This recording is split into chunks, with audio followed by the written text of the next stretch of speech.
Alright, so I found that in my own struggle with porn, I would use it because it was comforting.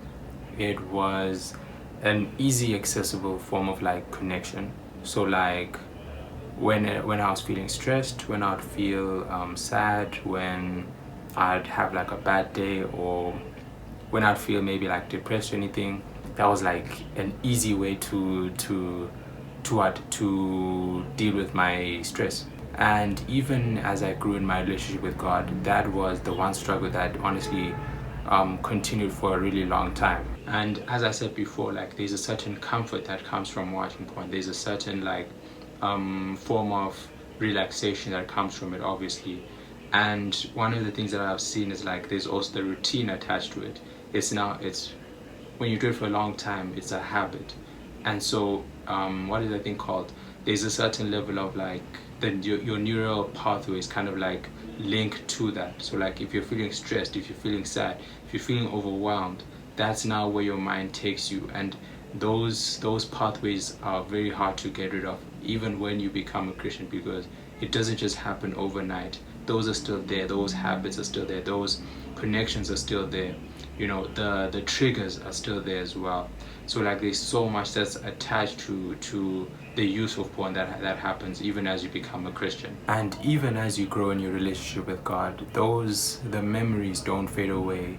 So what happens is, like for me, I started dealing with a lot of shame. I started dealing with a lot of like I felt like giving up on myself. I did give up on myself a lot of times, or feeling like God is like wasting his time with me, and dealing with all of that.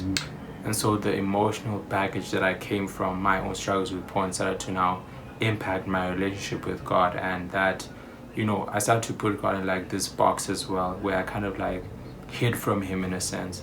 And because I don't think I knew him well enough to understand his love for me. And also, one thing I also wanted to bring about is like I also didn't understand how much he trusts, how much I should have trusted him. My trust wasn't at a sense where I could like believe that God was not angry with me. Whenever I thought about myself in relation to God, I always thought that he was angry with me. I always thought that he was feeling like what's the word, frustrated with me, or he was tired of me dealing with this. So like there was so much that I was dealing with and going through that kind of like affected my relationship with God.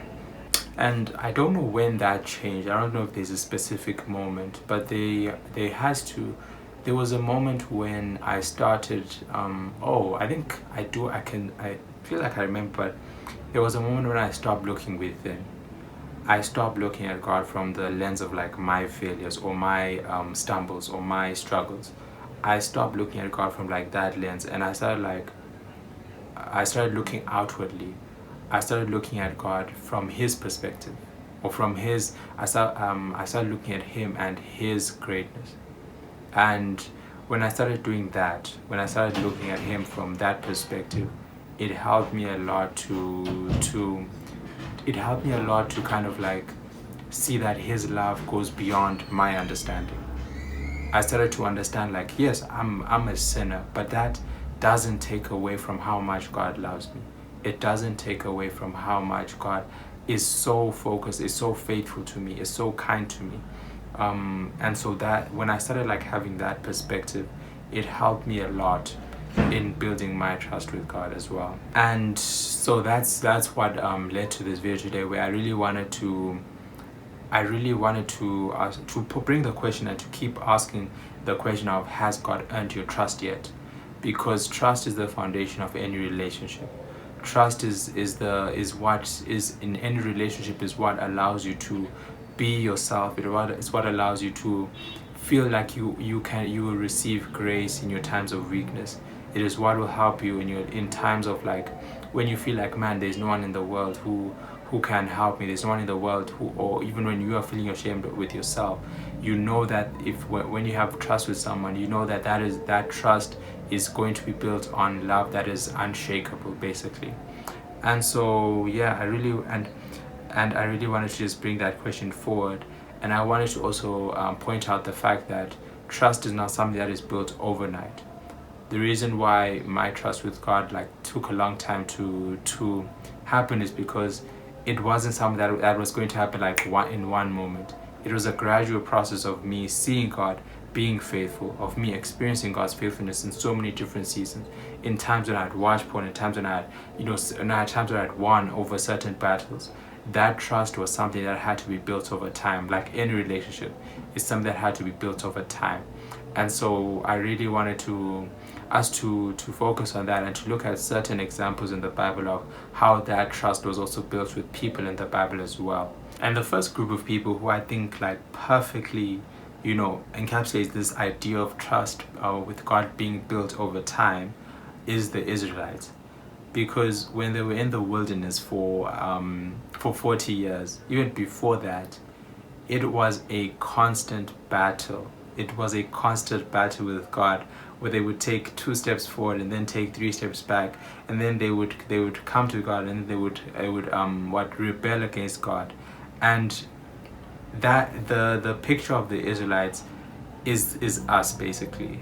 It's basically us. It's how, bro, we will constantly go through seasons where some days we are hard for God, some days we're like, man, I want to do my own thing. Some days we want to do like God has to constantly be faithful to us, because we won't be faithful, because our sinful nature was so hard. We're going to need that grace to be extended to us all the time.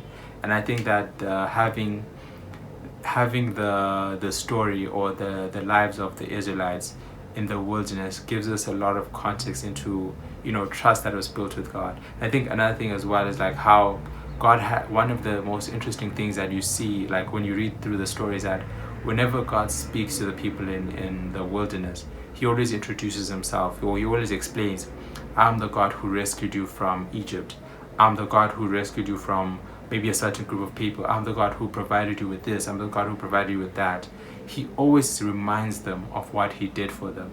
And I think that is such a powerful thing, because we need those reminders as well. One of the things that leads us to have a lack of trust is a lack of remembrance. Is when we forget when what God has done for us in the past. That always leads to us having a breakdown in trust. It's so powerful. That's why some of the most powerful Psalms, or people who are speaking about God, it's always them just speaking about what God has done in the past, speaking about God's actions in the past, speaking about what God has done. When we have these festivals, the festival of the booths, the Passover, all of these things are there to be reminders for us to go back to God, because that's how trust is built. One of the things, I can't remember the exact part of the brain, but when you're feeling anxious, when you're feeling scared, when you're feeling fearful, that obviously kickstarts the process of adrenaline. And when you're in a state of adrenaline, your mind is very close. Basically, you focus on 2 things. First of all, it's fear, or it's flight. Your mind is so close-minded on this exact issue, or what is causing you distress in the moment, that it usually causes you to forget. And that's why whenever God came to them in those moments of them being fearful, of those moments of them feeling like, man, what are we going to do now? He always had to remind them. And similarly as well, I think that's a big lesson for all of us to take, is like, as God is earning our trust, it's for us to remind ourselves what he has done for us. And to continue, I would like to just bring up 3 people in the Bible who I feel like explain or show this idea of God's faithfulness having to be built or having to be earned over time. Not over time, but having to be earned. And I want to start off with the story of Nathaniel in John 1 verse 43 to 51. John 1 verse 43 to 51.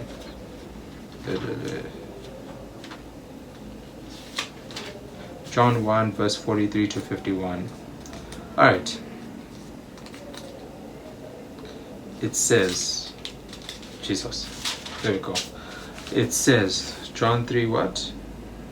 John 1 verse 43 to 51. It says, "The next day Jesus decided to go to Galilee. He found Philip and said to him, 'Follow me.' Now Philip was from Bethsaida, the city of Andrew and Peter. Philip found Nathanael and said to him, We have found him of whom Moses in the law and also the prophets wrote, Jesus of Nazareth, the son of Joseph." Nathanael said to him, "Can anything good come out of Nazareth?" Philip said to him, "Come and see." Jesus saw Nathanael coming toward him and said of him, "Behold, an Israelite indeed, in whom there is no deceit." Nathanael said to him, How do you know me?" Jesus answered him, "Before Philip called you, when you were under the fig tree, I saw you." Nathanael answered him, "Rabbi, you are the Son of God. You are the King of Israel." Jesus answered him, Because I said to you, I saw you under the fig tree, do you believe? You will see greater things than these." And he said to him, "Truly, truly, I say to you, you will see heaven opened and the angels of God ascending and descending on the Son of Man." So, I wanted to bring that story up because it is such a beautiful description of God having to earn our trust. Because one of the first things we're introduced to Nathanael is that he's very skeptical of Jesus. He says, "Can anything good come out of Nazareth?" When Philip explains to him that they found Jesus, the one who the Messiah, he's skeptical of it. And his skepticism doesn't just stop there. Even when he's walking to Jesus, he's still skeptical. He's still dealing with that. He's still dealing with not knowing if this is someone who he can trust. But we see that when Jesus reveals to him, when he says to him, "I saw you when you were under the fig tree," that was something that we don't know what exactly was happening under the fig tree. But we know that in that moment, Nathanael sees this as someone who he can trust. That whatever happened under that fig tree triggered something that trusted God, that trusted what he was saying to him. And I think that is a very powerful thing, because it shows that God doesn't deal with our skepticism with any form of malice. He deals with it with love. He deals with that with a heart that wants to address it, that wants to assure us that he is trustworthy. And that is really, really cool to see. And then the next story I wanted to bring up was the story of Mary in Luke 10 verse 38 to 42.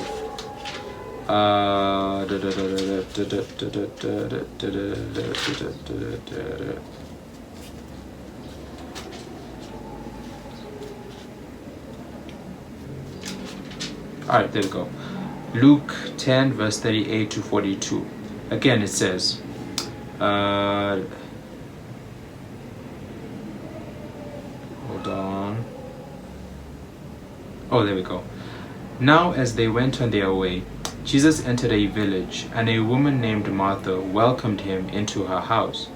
And she had a sister called Mary, who sat at the Lord's feet and listened to his teachings. But Martha was distracted with much serving, and she went up to him and said, "Lord, do you not care that my sister has left me to serve alone? Tell her then to help me." But the Lord answered her, "Martha, Martha, you are anxious and troubled about many things, but one thing is necessary. Mary has chosen the good portion, which will not be taken away from her." And I really, really appreciate this story of Mary and Martha, because first of all, there's so many things that you can get from it. But in the context of God having to earn your trust, this is one of the most powerful things that Jesus had done. This is one of the most powerful things that Jesus did on so many levels. First of all, the fact that Mary felt so comfortable to sit at his feet, a position which in is it Hebrew culture, that was a position that was reserved for the rabbi's closest disciple. And so her having the ability to sit and the comfort to be able to sit there, first of all, showed a level of trust with Jesus that is so powerful. And also when you look at it from the prism of her being a woman, that is also such a powerful thing, because that was not common in that time. And so on that level, first of all, you can see how much trust that God has developed with her.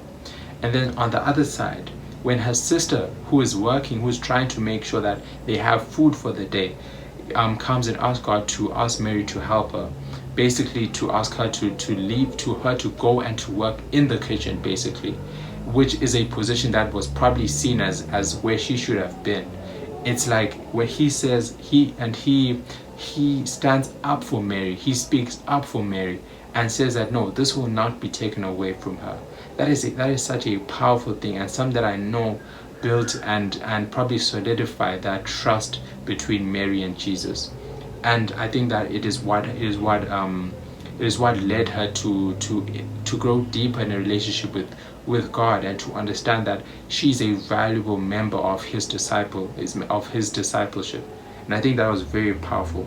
And so these are moments which just build trust, which Jesus would have been perfectly okay if he said, Mary, go and help. It would have been cool. Probably would have been like, the what is expected. But for him to be like, no, she's going to stay here because she has chosen the right thing, and I'm going to stand up for her, even in the face of is Martha her elder, probably, or her sister. That was such a powerful sign of the trust that Jesus earned with Mary. And then the last story I wanted to bring up is the story of Peter, and it is found in Matthew 16 verse 13 to 28.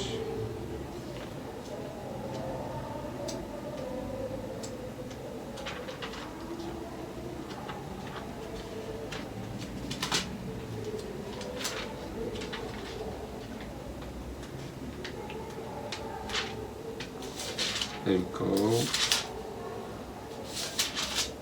Matthew 16 verse 13 to 28. There we go. So let's read through it. Now it says, now when Jesus came into the district of Caesarea Philippi, he asked his disciples, who do people say that the Son of Man is? And they said, some say John the Baptist, others say Elijah, and others Jeremiah, or one of the prophets. He said to them, but who do you say that I am? Simon Peter replied, you are the Christ, the Son of the living God. And Jesus answered him, blessed are you, Simon Peter, Simon Bar-Jonah, for flesh and blood has not revealed this to you, but my Father who is in heaven. And I tell you, you are Peter, and on this rock I will build my church, and the gates of hell shall not prevail against it. I will give you the keys of the kingdom of heaven, and whatever you bind on earth shall be bound in heaven, and whatever you loose on earth shall be loosed in heaven. Then he strictly charged the disciples to tell no one that he was the Christ. And then I wanted to go to verse. Okay, let's read through it. Let's continue. From that time, Jesus began to show his disciples that he must go to Jerusalem and suffer many things from the elders and chief priests and scribes, and be killed, and on the third day be raised.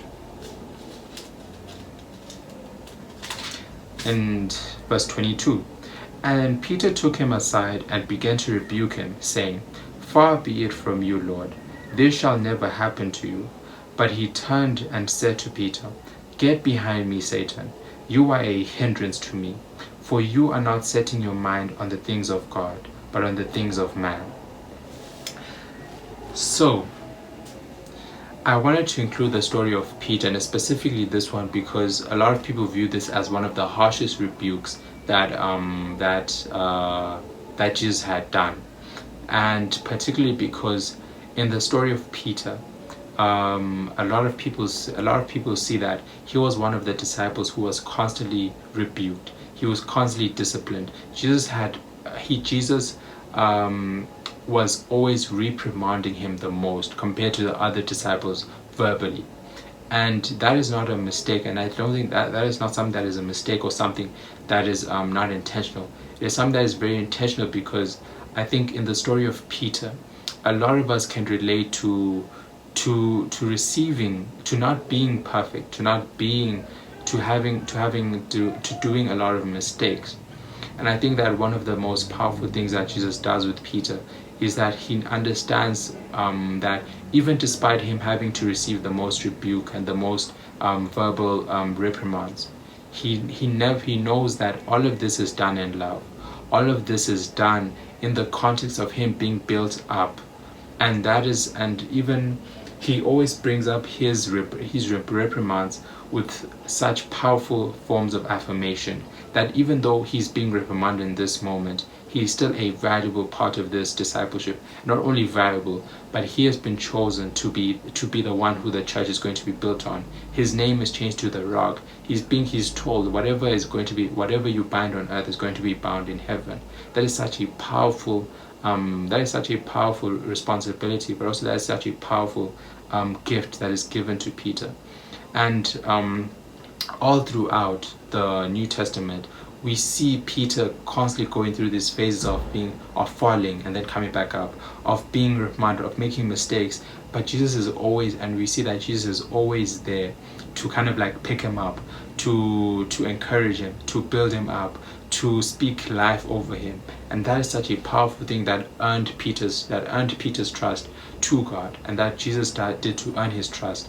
And so I think that his story is such a powerful picture for all of us that we can take.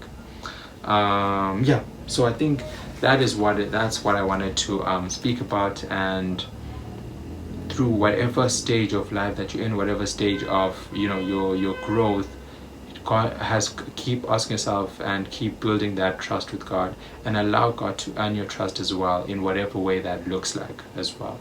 All right, that is it from me. Thank you so much for watching and getting to this point. I really appreciate it a lot. I will see you guys somewhere, somehow on one of these channels. Most probably I will see you guys next week Monday on Dear Brothers, or next week Thursday back here. Thank you so much. Peace.